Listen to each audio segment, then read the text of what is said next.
Hello, families. Welcome to reading night. So tonight we have 3 books that we're going to read. We're going to start with What Do You Do with a Problem? I think that we all have this in our day-to-day lives, even as kids. We have this. So, what do you do with a problem?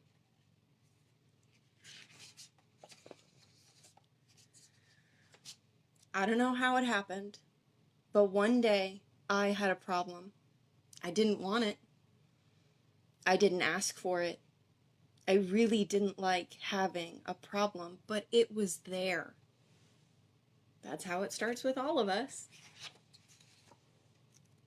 Why is it here? What does it want? What do you do when you have a problem? I thought. I wanted to make it go away. I shooed it. I scowled at it. I tried ignoring it. But nothing worked. Is that how we deal with a problem? I don't think so. I started to worry about my problem. What if it swallows me up? Look at those clouds. His problem seems to be getting bigger and bigger. What if my problem sneaks up and gets me? Uh-oh. I hope his problem doesn't sneak up and get him.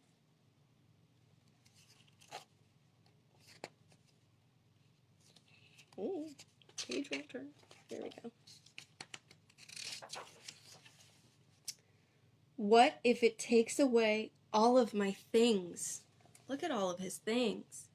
He's got a lot of things. Oh my goodness. I wouldn't want my problem to take my things either. I worried a lot. I worried about what would happen. I worried about what could happen. I worried about this and worried about that. He looks really, really upset. This problem is really bothering him. And the more I worried, the bigger my problem became. Remember a couple pages back how our problem wasn't so big? And now look at our problem. It's taking up so much space. I wished it would just disappear. I tried everything. I could hide from it. I even found ways to disguise myself, but it still found me. Uh-oh. Looks like there's a little squirrel in there with him.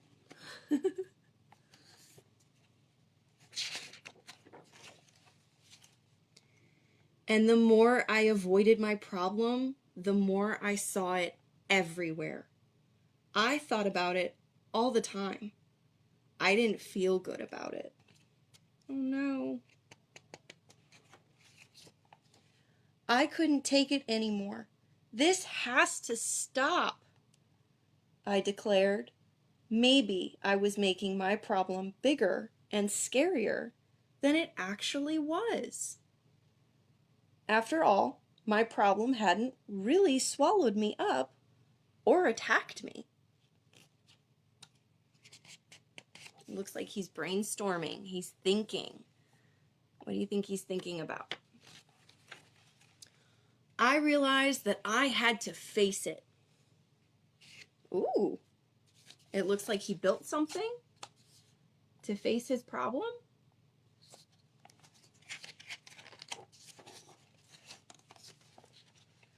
So even though I didn't want to, even though I was really, really afraid, I got ready and I tackled my problem.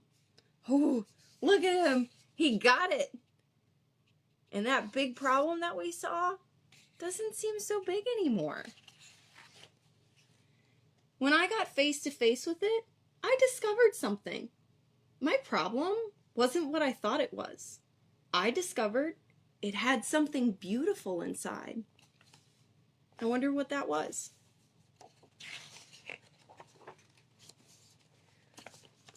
My problem had an opportunity.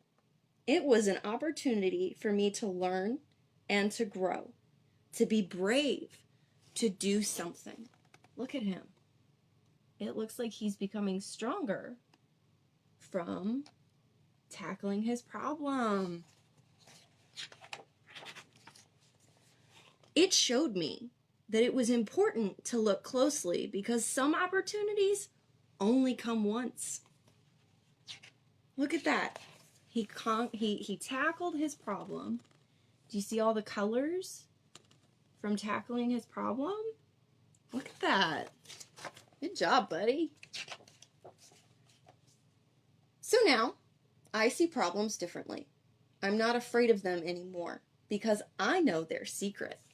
Look at him. He's standing up there with a bear. Yay! Every problem has an opportunity for something good. You just have to look for it. Look at him looking for it. The end. I like that book. That book was awesome. It taught us that through our problems, we can learn from them and grow as people. It's wonderful. So our next book is I Am Human. It's a book on empathy.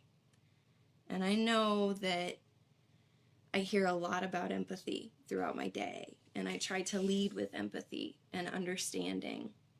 So let's read this one. I Am Human, a book of empathy. By Susan Verde and art by Peter H. Reynolds. Ooh, I like it. It looks good. I Am Human, a book of empathy. I was born a miracle, one of billions, but unique, just like you. I am human. I am always learning.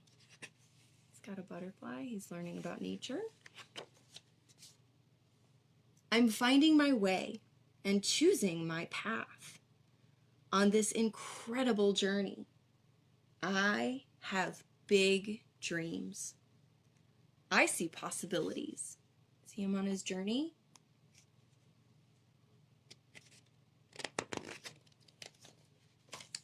I have endless curiosity. I have a feeling of wonder. I make discoveries. I am amazed by nature. I have a playful side. I find joy in friendships. I think everyone finds joy in friendships. I am human. But being human means I'm not perfect. I make mistakes. I can hurt others with my words, my actions, and even my silence. I can be hurt too. I can be fearful of things I don't yet understand and timid to try something new. I have a heavy heart when I feel sadness. I am human. But then I remind myself that because I am human, I can make choices. I can move forward. Look at him go. He's moving forward. What did he pick up? It looks like he moved forward and made a choice to smell the roses. A poor choice can become a better choice with togetherness. A bad day can become a great day with kindness. I can act with compassion and lead a helping hand. Look at him. He's helping this lady carry her groceries. I can treat others with equality and be fair. Looks like he's sharing the soccer ball with his friends. I can choose not to fight, but instead to listen and find common ground. I can say, I'm sorry, and ask for forgiveness. That's a great first step. I am human. One of billions, but unique.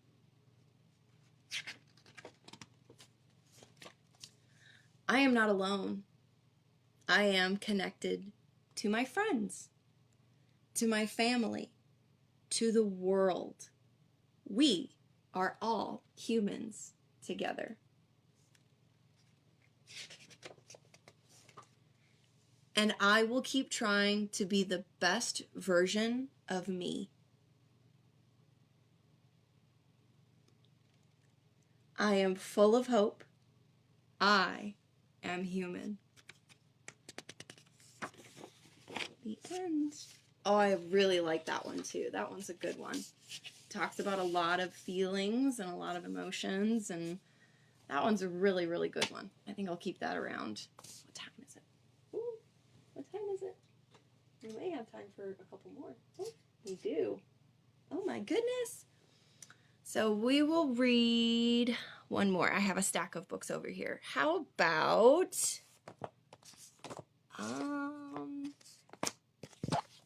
A Bad Case of the Stripes. Oh my goodness. I love this book.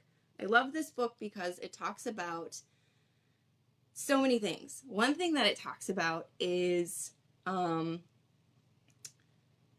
let other people tell you what you can and can't like. I think that's probably my favorite part of this book. So let's read it. A Bad Case of the Stripes by David Shannon. Camilla Cream loved lima beans, but she never ate them. All of her friends hated lima beans, and she wanted to fit in. Camilla was always worried about what other people thought of her. Today, she was fretting even more than usual. It was the first day of school, and she couldn't decide what to wear. There were so many people to impress. She tried on 42 outfits, but none seemed to quite right. She put on a pretty red dress and looked in the mirror, and then she screamed. Oh my goodness. Look at all those clothing selections. Oh my goodness. Her mother ran in, and she screamed too. Oh my heavens, she cried. You're completely covered with stripes. This was certainly true. Camilla was striped from head to toe. She looked like a rainbow. Miss Cream felt Camilla's forehead. Do you feel all right? She asked. I feel fine, Camilla answered, but just look at me. You get back in bed this instant, her mother ordered. You're not going to school today. Camilla was relieved. She didn't want to miss the first day of school, but she was afraid of what the other kids would say, and she had no idea what to wear with those crazy stripes. Look at her. She looks so silly. Oh my goodness. How could this have happened? That afternoon, Dr. Bumble came to examine Camilla. Most extraordinary, he exclaimed. I've never seen anything like it. Are you having coughing, sneezing, runny nose, aches, pains, chills, hot flashes, dizziness, drowsiness, shortness of breath, or uncontrollable twitching? No, Camilla told him. I feel fine. Well then, Dr. Bumble said, turning to Miss Cream, I don't see any reason why she shouldn't go to school tomorrow. Here's some ointment that should help clear up those stripes in a few days. If it doesn't, you know where to reach me. And off he went. Look at him. He's taking a look. He doesn't see anything wrong. The next day was a disaster. Everyone at school laughed at Camilla. They called her Camilla Crayon and Night of the Living Lollipop.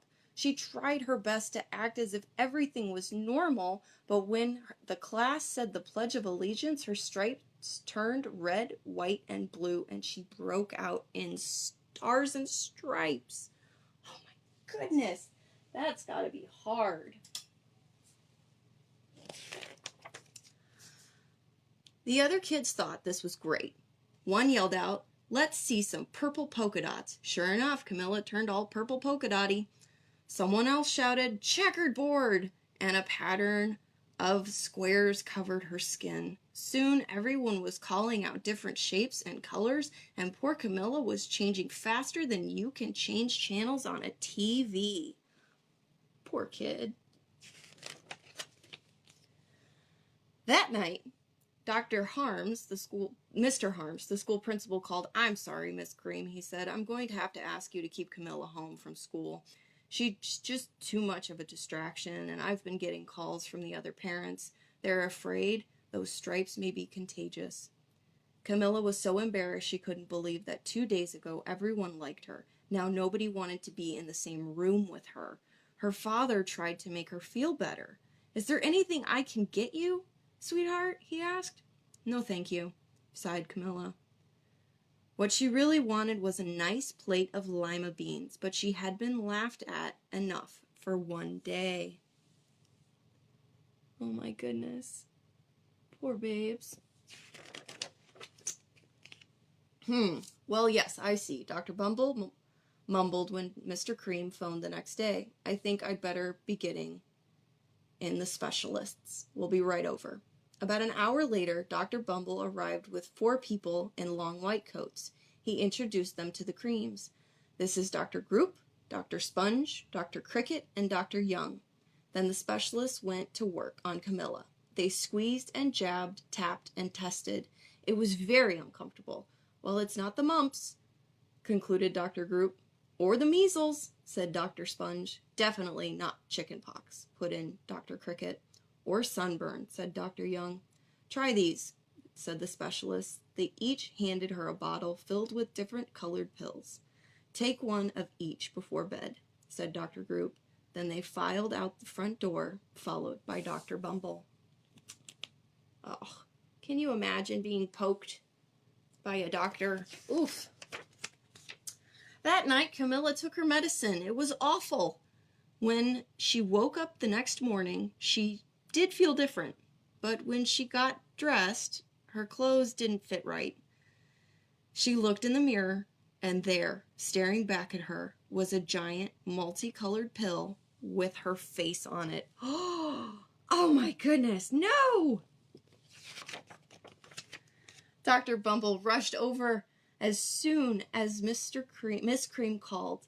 But this time, instead of specialists, he brought the experts. Dr. Grood, Dr. Mellon were the finest scientific minds in the land. Once again, Camilla was poked and prodded, looked at and listened to. The experts wrote down lots of numbers. Then they huddled together and whispered. Dr. Grood finally spoke. "It might be a virus," he announced with authority. Suddenly, fuzzy little virus balls appeared all over Camilla. "Or possibly some form of a bacteria," said Mr. Mellon.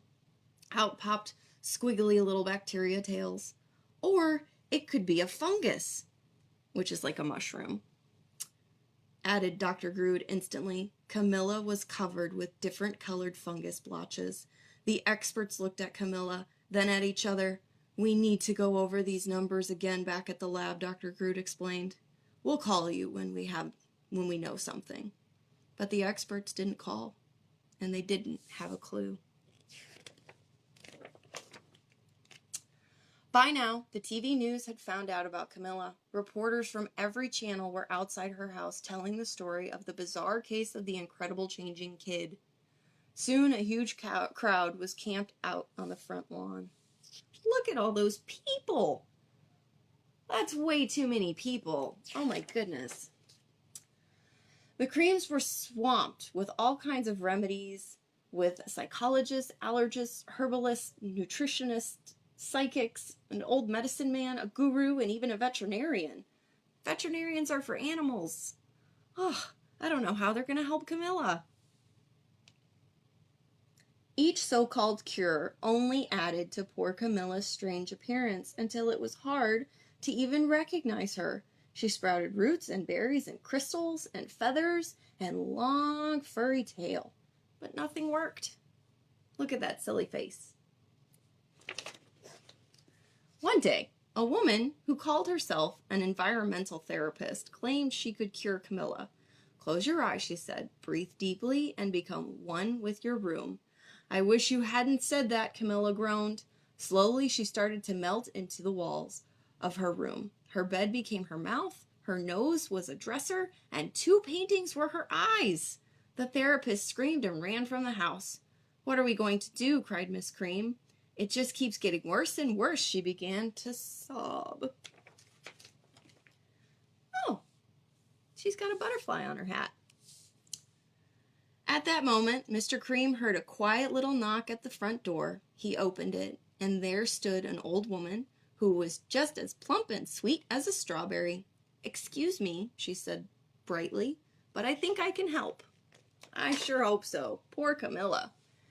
She went into Camilla's room and looked around. My goodness, she said, with a shake of her head. What we have here is a bad case of the stripes. One of the worst I've ever seen. She pulled a container of small green beans from her bag. Here, she said. These might do the trick. Are those magic beans? Asked Miss Cream. Oh my, no, replied the kind old woman. There's no such thing. These are just plain old lima beans. I bet you'd like some, wouldn't you? She asked Camilla. Camilla wanted a big, heaping plateful of lima beans more than anything. But she was still afraid to admit it. Yuck, she said. No one likes lima beans, especially me. Oh dear, the old woman said sadly. I guess I was wrong about you. She put the beans back in her bag and started towards the door. Camilla watched the old woman walk away. Those beans would taste so good, and being laughed at for eating them was nothing compared to what she'd been going through. She finally couldn't stand it. Wait, she cried. The truth is, I really love lima beans. I thought so, the old woman said with a smile. She took a handful of beans and popped them into Camilla's mouth. Said Camilla. Suddenly, the branches, feathers, and squiggly tails began to disappear. Then the whole room swirled around. When it stopped, there stood Camilla, and everything was back to normal. I'm cured, she shouted. Yes, said the old woman. I knew the real you was in there, somewhere.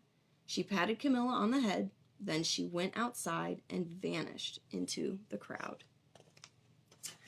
Afterward, Camilla wasn't quite the same. Some of the kids at school said she was weird, but she didn't care a bit.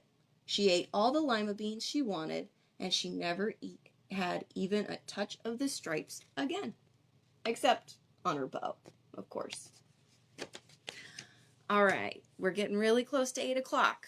Okay. So we're going to read our very last story for tonight. It's called You Are My Happy. And it's by Hoda. Oh, it's by Hoda from Good Morning America. Cool. So this one's called You Are My Happy.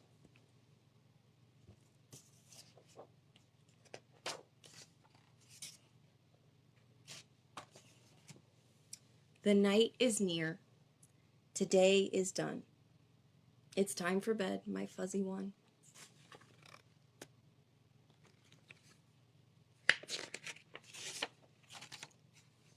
Let's cuddle up. One kiss, one hug. Let's settle down, my snuggle bug.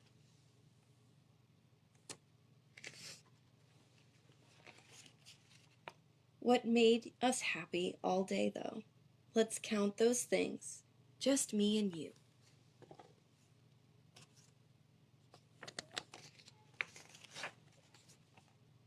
For babies bursting out of eggs, for standing up on wobbly legs,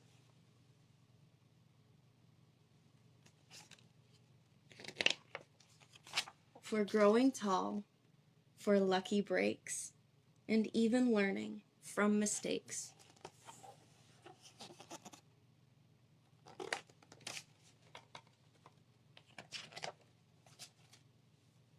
That's what made me happy.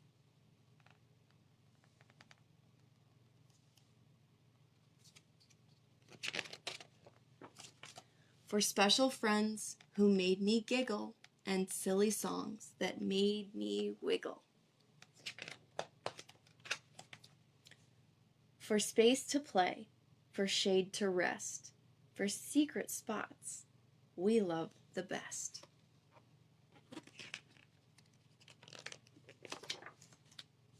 That's what made me happy. For being brave, for brand new wings, for joy that flying brings. You made a friend.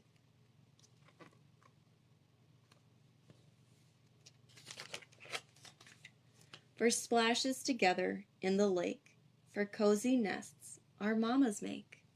Look at that cozy little nest. And they're splashing in the lake. That's what made me happy. For twinkling lights that say goodnight, for nestling babies cuddled tight.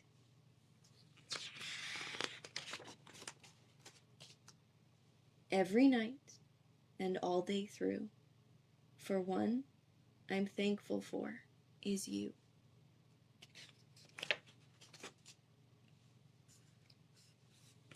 You are my happy. The end. I want to say thank you all for joining me tonight and reading these wonderful stories. Make sure to brush your teeth and get all snug and warm and let the lights dim and slowly drift off to sleep. I want you guys to have a wonderful night, and we'll see you tomorrow. Bye.